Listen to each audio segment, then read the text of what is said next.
এলাকার জল যন্ত্রণা ক্লিষ্ট, বন্যা কবলিত সাধারণ মানুষগুলোর এই অসহায় অবস্থা দেখে আপনারা ভালো আছেন তো? ঘাটালের যারা জনপ্রতিনিধি, বিধায়ক, সাংসদ, যারা প্রতিশ্রুতি দিয়েছিলেন, যারা শপথ নিয়েছিলেন ঘাটালের মানুষকে ভালো রাখবে, তারা এই দৃশ্য দেখে নিশ্চয়ই আনন্দ পাচ্ছেন। আপনাদের তো কোনো অসুবিধা নেই, কারণ আপনাদের তো প্রতি মাসে স্যালারিটা ঢুকে যাচ্ছে। আপনারা তো 4 চাকা গাড়িতে চড়ছেন, দিব্যি রয়েছেন। ঘাটালের মানুষ তারা ত্রাণের জন্য লড়াই করছে।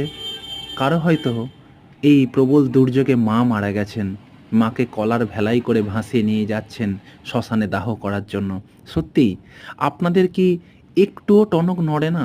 আপনাদের কি একটু করে না যে ভোটের সময় ভোট চাইতে আসতে? আবার বলবেন ঘাটাল মাস্টার প্ল্যান আমরা করে দেব, আবার বলবেন আমরা বন্যা রুখে দেব, আবার বলবেন ছাত্রছাত্রীদের সুনিশ্চিত ভবিষ্যৎ আমরা গড়ে দেব।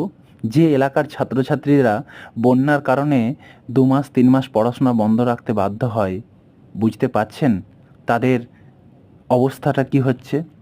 আগামী দিনে এই ছাত্রছাত্রীরা তারা পড়াশোনার ক্ষেত্রে কিভাবে রিকভারি করবে কখনো ভেবে দেখেছেন?